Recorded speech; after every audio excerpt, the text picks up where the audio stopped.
iPhone that came out. Shocker. Every September, there's a new iPhone that comes out, in case you didn't know. Some of the features, I'm just going to list them out here and then just give me your opinion.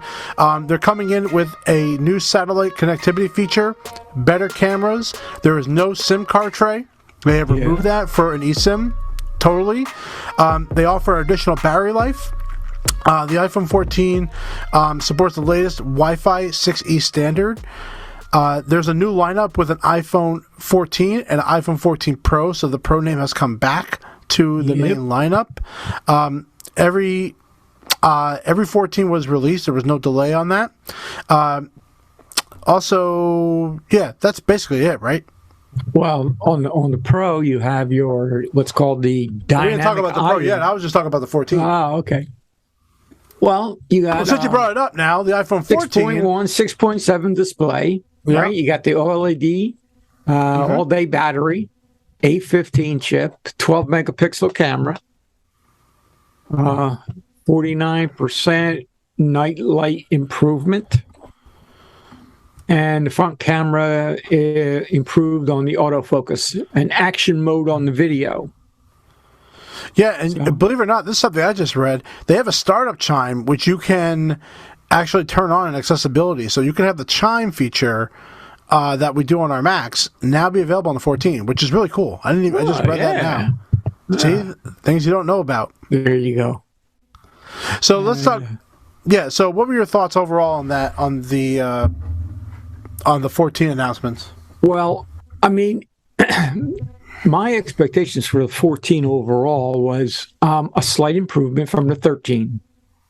And I was of the opinion that most people who buy the 13 aren't going to jump to the 14. All right. And I won't be. That's for sure. So as far as the 14, 6.1, and 6.7, I was like, okay. But I was anxious to see what they did to the Pro. Like you mentioned, the 14 has the 5G eSIM, multiple eSIMs. I think that's nice. If you have a business like yourself, if you wanted to have a separate business line and a separate private line, that would be nice. You'd have one device, two numbers.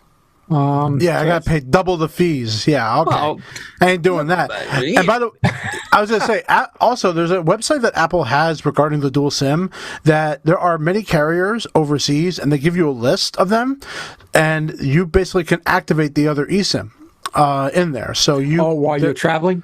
Yes. So Apple does have a website that tells you wherever you go, who has the support for it, and who allows you to activate it. So just know that. Probably Orange, Vodafone. Vodafone was definitely on there. I saw that. Yeah. And then as far as the additions with the iPhone 14 Pro, obviously the chip they're using from the 13 Pro is going in the 14, so they didn't, which is fine. I mean, I never thought not every single phone needs a chip upgrade every year. Honestly, it really doesn't. They already act fast as it is. And then the iPhone 14 Pro comes out with the dynamic island, and always on display, the 48 megapixel camera, and obviously all the other features that they came out with. Also, a fun fact, the glass is replaceable on the back of the iPhone.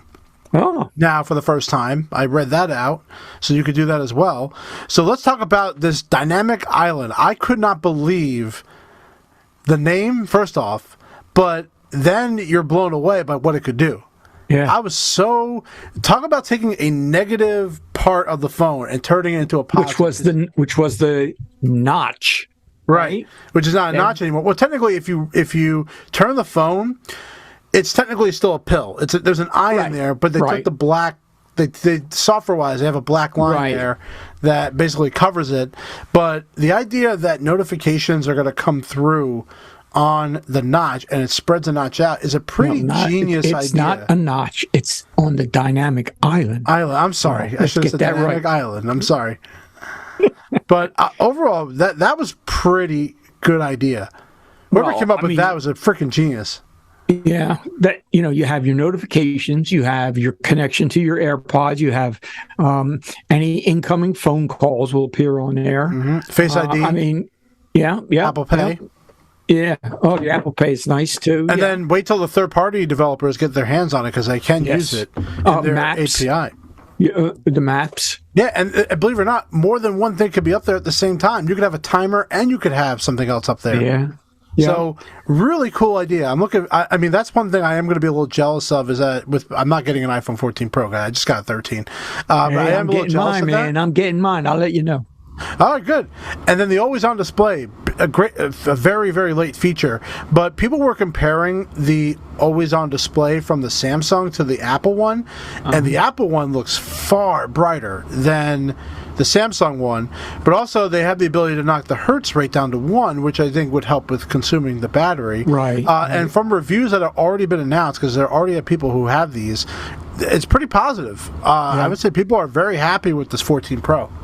Well, I was kind of impressed by the updates to the camera in the Pro. Mm-hmm. You have 48 megapixel camera. Mm-hmm. You can shoot in Pro. If you use Pro RAW, let's get that straight. Yes. If you use Pro RAW, which as a maybe not as a hobbyist, or maybe some hobbyists will, depending on They have to know. I guarantee you, not many people use Pro RAW. I would say like less than 1% probably even use it, well, or even know it exists. My sister-in-law has a I'll call it an SLR for lack of a better term, but it's a digital SLR, right? Mm-hmm. And she shoots in RAW with that. Well, I said, well, why wouldn't you shoot in? She says, well, it takes up a lot of space. True. I'm like, well, yeah, okay, so what? I mean, I what's the difference if it's in your lens camera or your phone? I mean, space is space, right? Right. So I don't know. But anyway, I'm looking forward to that. And what's your take on this action mode? Well, we haven't gotten to that yet. All right. You're speeding up things. So, you talk about the stabilizing. I'm sorry. Yeah. I thought you were talking about another action thing we'll talk about. But the stabilizing, very good. I think it's necessary. And I like the idea of having a little more stationary. It's cropped in like all stabilizers do. They always crop in the image about 1.5 times, I think. But it's worth it. I absolutely think it's worth it. GoPro has this now on there. They're trying to become like a GoPro now. They're just trying to add a feature that like those action cameras have. Do you think that'll cut into the market for those gizmos?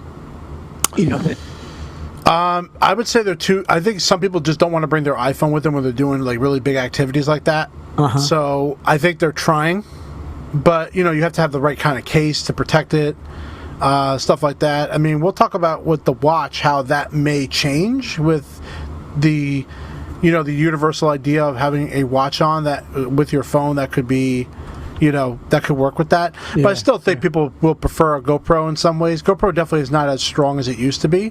But, like, if there were certain scenarios, I'm not going to bring my phone in water. Like, I'm just not. I'm going to bring my GoPro in there, Yeah. So, have you used your watch as your, I'll say, your focal point? You set your camera, you set your phone up and use your watch to start the camera up? Videos? Yeah. Yes. I actually do that when I shoot weddings. I have my iPhone below my main camera, and my watch will start the recording and stop the recording.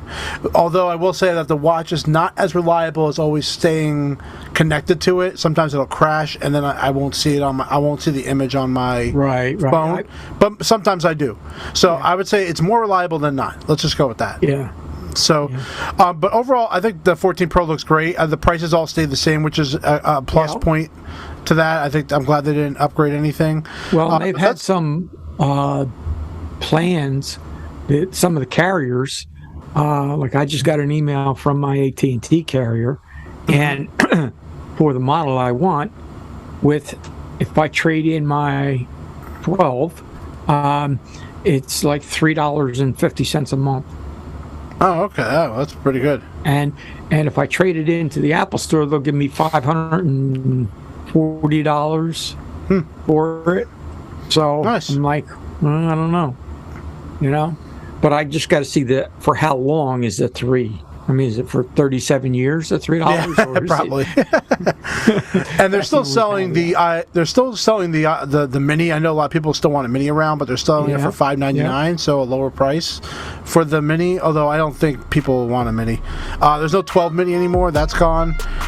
So they're still selling, of course, the older lineups. There's basically a price point now at every $100 level that you could possibly think of. You can get yourself one.